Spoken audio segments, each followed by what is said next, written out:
Hello friends, welcome back to our channel Shyam nursing academy. आज मैं अपना एक नया टॉपिक लेकर आया हूँ जिसका नाम है नेफ्रोटिक सिंड्रोम। हम पढ़ेंगे कि नेफ्रोटिक सिंड्रोम में क्या होता है। एक इम्पॉर्टेंट क्वेश्चन है जो कि पीडियाट्रिक नर्सिंग और मेडिकल सर्जिकल नर्सिंग में जो है पूछा जाता है। तो आज हम उसके बारे में डिस्कस करेंगे, उसके डिफिनेशन के बारे में डिस्कस करेंगे, ईटियोलॉजी क्या होते हैं, इंसिडेंस देखेंगे, इसके बारे में हम पूरा डिस्कस करेंगे और ट्रीटमेंट के बारे में भी देखेंगे। तो फिर शुरू करते हैं।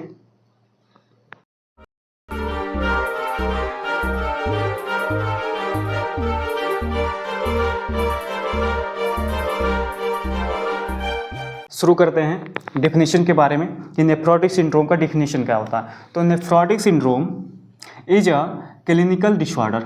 क्या है? एक क्लिनिकल डिसऑर्डर है जो कि कैसे कैरेक्टराइज हुआ, कैसे पहचानेंगे हम? तो कैरेक्टराइज बाय प्रोटीनयूरिया। प्रोटीनयूरिया मतलब आप समझ रहे हैं, प्रोटीन इन द यूरिन, मतलब यूरिन के रास्ते प्रोटीन का भी पास आउट होना, उसे क्या बोलते हैं? प्रोटीनयूरिया। साथ में क्या दिखाई देगा? हाइपो एल्बुमिनिया, मतलब कि एल्बुमिन का जो लेवल है वो कम दिखाई देगा। हाइपर लिपिडीमिया, मतलब जो लिपिड्स हैं उसका जो लेवल है वो इंक्रीज दिखेगा।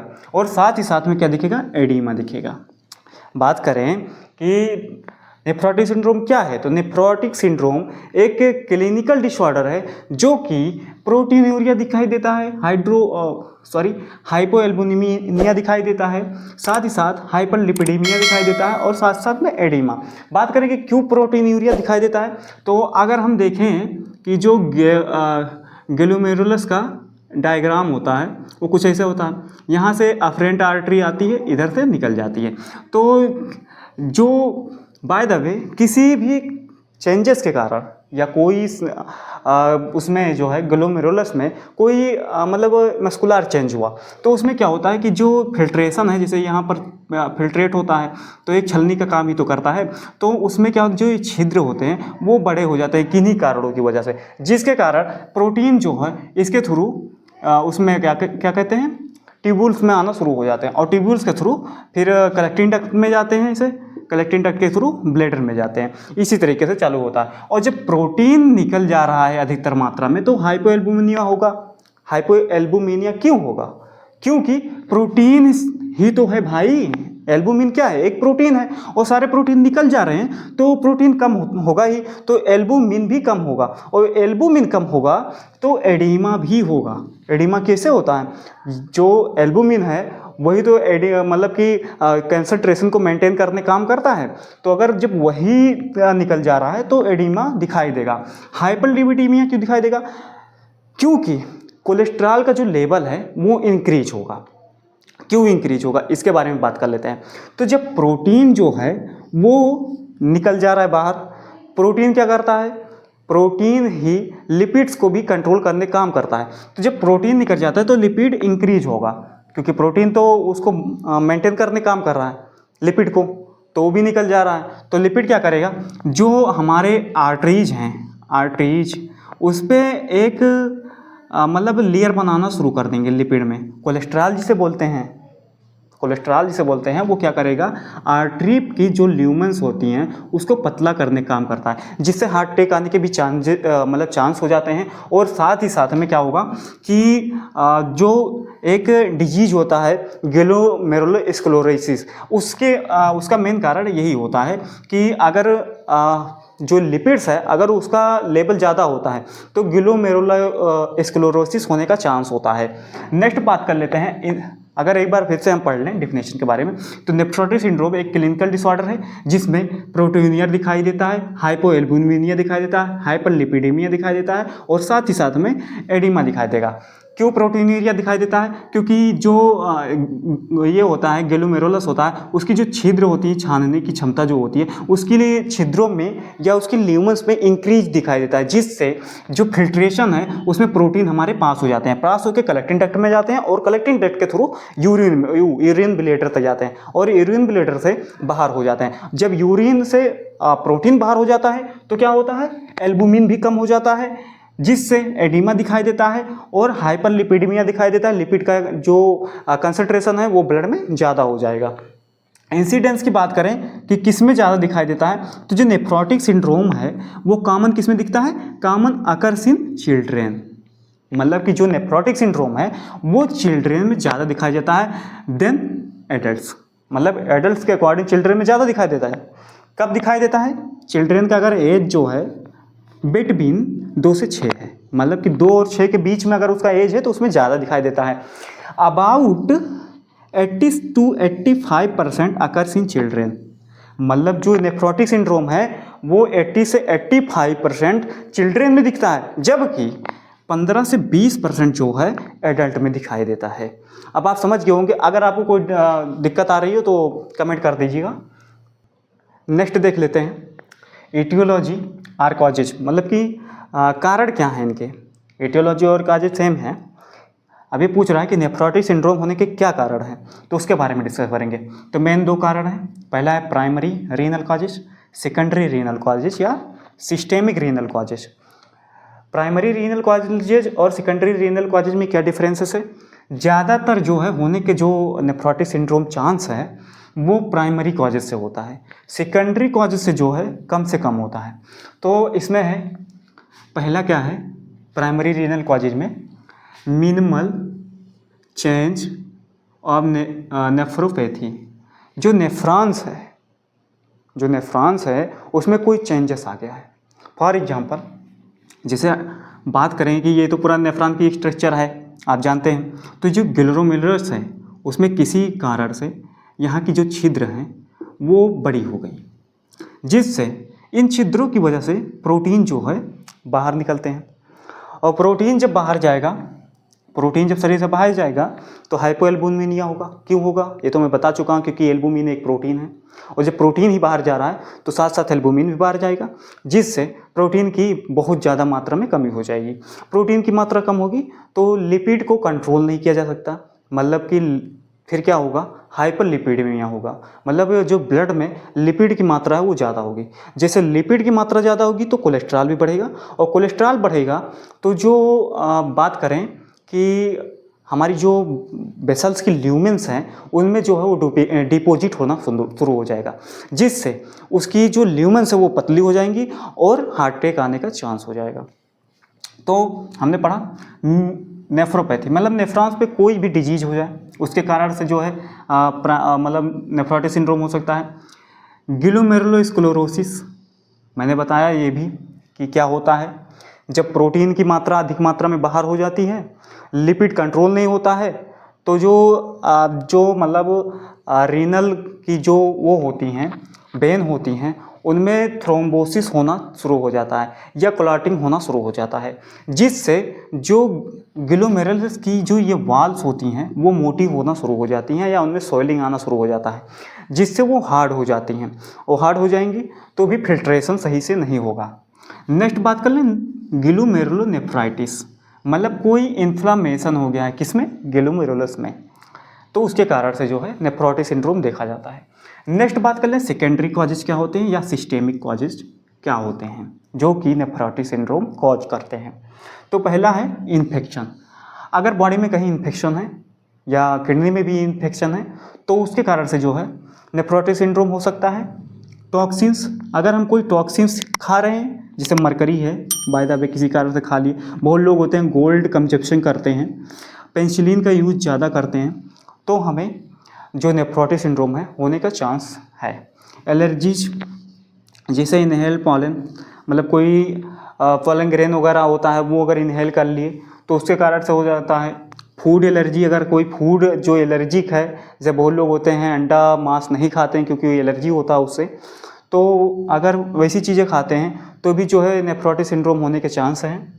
कार्डियोवास्कुलर अगर कार्डियक डिजीज में देखा जाए तो सिकल सेल डिजीज, मतलब जो रेड ब्लड सेल होती हैं उनमें कोई मतलब डिफेक्ट आ जाए, उसके कारण से जो है हो सकता है रीनल वेन थ्रोम्बोसिस। जो रीनल वेन्स, मतलब कि अगर यहाँ की जो वेन्स है उनमें अगर थ्रोम्बोसिस हो गया, थ्रोम्बोसिस मतलब क्लॉट हो गया है उसके अंदर, तो भी हो सकता है। क्रोनिक हार्ट मतलब कार्डियक हार्ट फेलियर, मतलब अगर हार्ट फेलियर है तो भी होने का चांस है, या कंजस्टिव हार्ट फेलियर बोल सकते हैं उसको, उससे होने के जो है नेफ्रोटिक सिंड्रोम चांस है। मेलिग्नेंसीज की बात करें कि कैंसर की वजह से कैसे होगा, तो ल्यूकीमिया मतलब एक ब्लड कैंसर है, WBC की सेल की ही है। तो ल्यूकेमिया क्या होता है कि जो ब्लड में WBC की संख्या होती है वो इंक्रीज होना शुरू हो जाती है, इसे ब्लड कैंसर भी बोलते हैं। किडनी कैंसर, अगर किडनी में कोई कैंसर है तो भी जो है नेफ्रोटिक सिंड्रोम होने का चांस है। एमाइलोइडोसिस, ये एक तरीके की ऐसी कंडीशन होती है या एक ऐसी डिजीज होती है जिसमें जो मतलब कि किसी अनादर जो सेल्स होते हैं या कोई फॉरेन पार्टिकल्स है उसे डिपॉजिट कराने काम करता है। अगर कोई बाय द वे यहाँ पर सेल है तो मैं ये क्या करता है, कोई बाहरी सेल जो आएगा उसको यहाँ पर डिपॉजिट करेगा, वो धीरे धीरे इस वाले सेल को हार्म करेगा, उसी को बोलते हैं एमेलोइडोसिस। जैसे HIV हो गया, कार्सिनोमा ऑफ किडनी मतलब किडनी में कैंसर होने के कारण से ये होता है। नेक्स्ट बात कर लेते हैं पैथोफिजियोलॉजी के बारे में कि कैसे कैसे जो नेफ्रोटिक सिंड्रोम है वो होता है। तो क्या कह रहा है पहला कि abnormal permeability of glomerular basement membrane to protein molecules. तो ये कह रहा है कि जो ये ग्लोमेरुलर का बेसमेंट है उसकी जो मेम्ब्रेन्स है जिसके थ्रू मतलब कि फिल्टर होना है, तो इतने इंक्रीज हो जाएंगी, उनकी जो पोर्स या होती हैं वो इतने इंक्रीज हो जाएंगे जिससे प्रोटीन जो है वो प्रोटीन की मॉलिक्यूल्स जो है वो उसके थ्रू जो है ब्लैडर तक पहुंच जाएगा। ब्लैडर तक पहुंच जाएगा तो वही कह रहा है दूसरा वाला, जिससे प्रोटीन यूरिया दिखेगा, मतलब प्रोटीन जो है यूरिन में दिखाई देगा, मतलब यूरिन के थ्रू प्रोटीन भी बाहर चला जाएगा, जिससे हाइपोएल्बुमिनिया होगा। हाइपोएल्बुमिनिया मतलब कि प्रोटीन जब बाहर चला गया आएगा तो एल्बुमिन क्या है, एल्बुमिन एक प्रोटीन ही तो है, तो वही कह रहा है कि एल्बुमिन भी कम होगा, प्रोटीन के साथ साथ एल्बुमिन भी कम होगा, क्योंकि एल्बुमिन एक प्रोटीन है जो कि क्या करता है, ऑस्मोटिक प्रेशर को मेंटेन करने काम करता है एल्बुमिन। और अगर एल्बुमिन अगर कम हो गया बॉडी में तो क्या होगा, Altered osmotic pressure in vascular free, मतलब जो वेसल्स हैं उनमें अल्ट्रेशन आना शुरू हो जाएगा ऑस्मोटिक प्रेशर का। ऑस्मोटिक प्रेशर मतलब कि जिससे क्या होगा कि वो यहाँ से दूसरी साइड में जाना शुरू कर देंगे। मान लीजिए ये हमारा सेल है, ये हमारी वेसल्स हैं, तो ये दूसरी सेल है, ये तीसरी सेल है, तो ये जो बीच वाली पार्ट होती है उसे इंटरस्टिशियल स्पेस बोला जाता है, मतलब दो सेल्स की जो बीच की स्पेस होती है उसे इंटरस्टिशियल स्पेस बोलते हैं, जिसके थ्रू हमारे जो आर्टरीज होते हैं वो ट्रेवल करते हैं। तो यहाँ से जो वाटर होते हैं वो इसमें आना शुरू हो जाएंगे, क्योंकि एल्बुमिन कम है, एल्बुमिन ही मेंटेन करता है ऑस्मोटिक प्रेशर को, तो ये जो मेम्ब्रेन है उसके थ्रू कहाँ चला जाएगा, सेल के पास चला जाएगा। सेल के पास चला जाएगा तो क्या होगा, ये कह रहा है fluid moves towards interstitial space, मतलब यहाँ से फ्लूइड जो है इंटरस्टिशियल स्पेस में आ गया।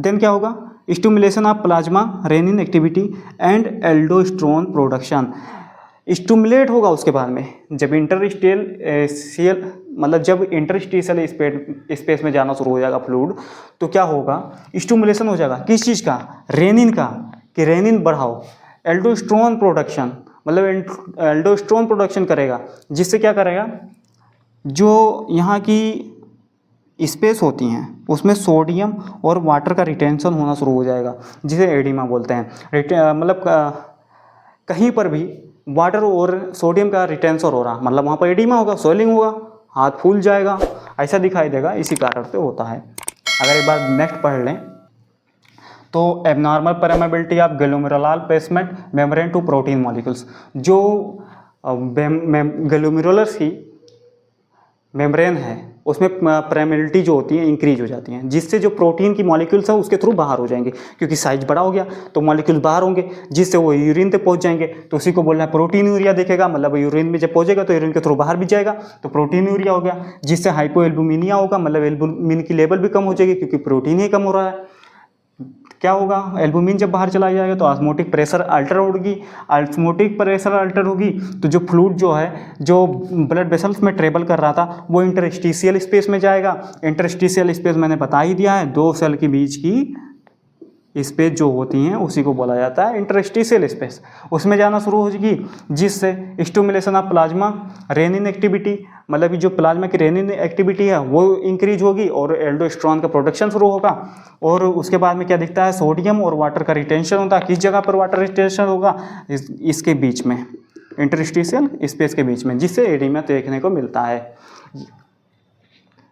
नेक्स्ट पढ़ लेते हैं क्लिनिकल मैनिफेस्टेशन के बारे में कि हम अगर किसी को नेफ्रोटिक सिंड्रोम है तो कैसे पहचानेंगे, तो इसके बारे में हम डिस्कस कर लेते हैं।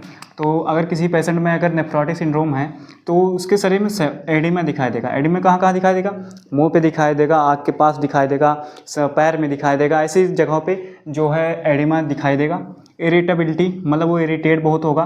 डिक्रीज सीरम प्रोटीन, सभी जानते हैं कि प्रोटीनूरिया होता है, प्रोटीन बाहर चला जाता है शरीर से, तो क्या होगा? प्रोटीन की मात्रा कम होगी। तो वहीं यहाँ पर लिखा है डिक्रीज सीरम प्रोटीन, मतलब सीरम में जो है प्रोटीन की मात्रा कम हो जाएगी। प्रोटीनूरिया होगा। एनासार्का होगा। एनासार्का मतलब जनरलाइज्ड एडिमा, मतलब जनरल जगहों पे भी एडिमा होना शुरू हो जाएगा।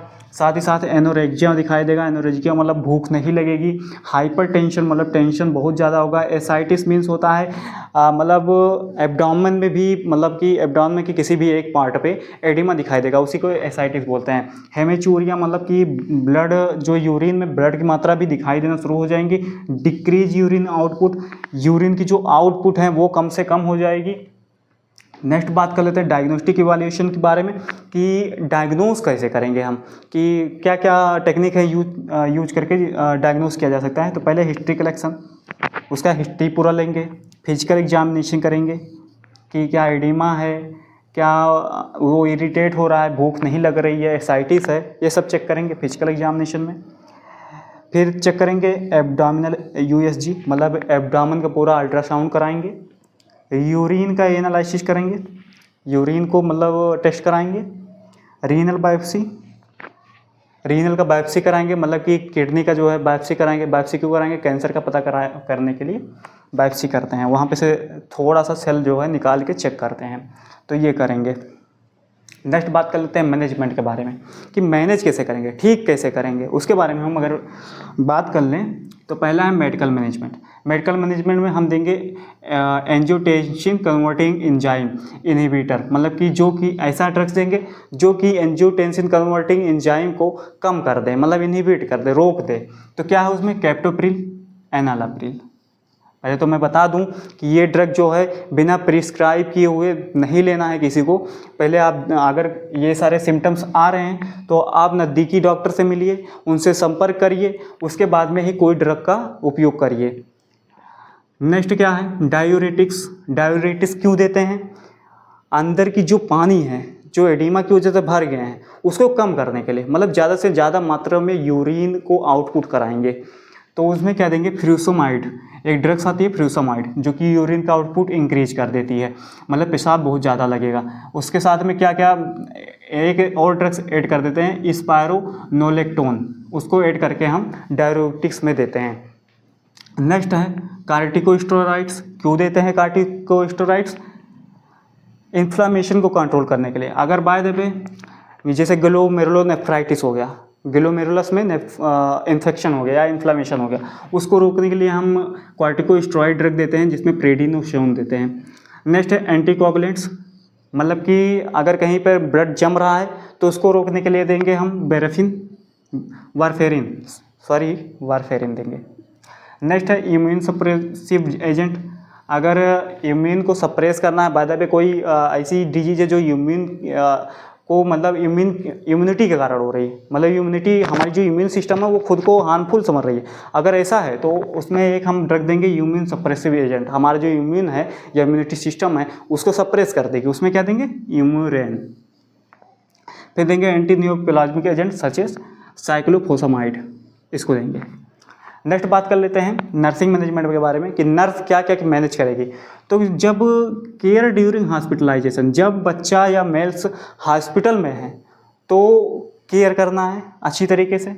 नेक्स्ट क्या है? एडमिनिस्टर्ड द प्रिस्क्राइब मेडिकेशन, जो मेडिकेशन प्रिस्क्राइब किया गया है कि इसे देना है बच्चे को टाइम टाइम से, उसको हम देंगे। उसको साथ में चेक करेंगे कि क्या एक्सपायरी डेट तो नहीं है, किस तरह देना है, ओरल देना है कि मतलब इंजेक्शन थ्रू देना है, वो सब चेक करके हम जो है एडमिनिस्टर करेंगे पेशेंट में। नेक्स्ट क्या करेंगे? Maintain fluid and electrolyte balance. Nurse क्या करेगी? मेंटेन करेगी, किसका? फ्लूइड का और इलेक्ट्रोलाइट्स का। नेक्स्ट क्या करेगी? प्रिवेंशन ऑफ इन्फेक्शन, इन्फेक्शन से प्रिवेंट करेगी, मतलब कि उसको कोई ऐसा काम नहीं करने देगी जिससे उसे इन्फेक्शन हो, उससे रोकेगी। प्रमोट रेस्ट, रेस्ट करने के लिए सपोर्ट करेगी, प्रोवाइड इमोशनल सपोर्ट। इमोशन अगर जैसे ज़्यादा दिन कोई हॉस्पिटल में तो उसका इमोशन अलग तरीके का हो जाता है, वो डरने लगता है, तो उसके इमोशनल सपोर्ट करवाएंगे। आई होप वीडियो अच्छा लगा होगा। अगर वीडियो अच्छा लगा है तो आप चैनल को सब्सक्राइब कर लीजिए, लाइक कर दीजिए, शेयर कर दीजिए, और कोई भी प्रॉब्लम्स आई है तो उसे आप कमेंट करके पूछ सकते हैं। और नेक्स्ट टॉपिक के लिए आप मतलब कि सजेशन दे सकते हैं कि किस टॉपिक के बारे में वीडियो बताएं। तब तक के लिए थैंक यू।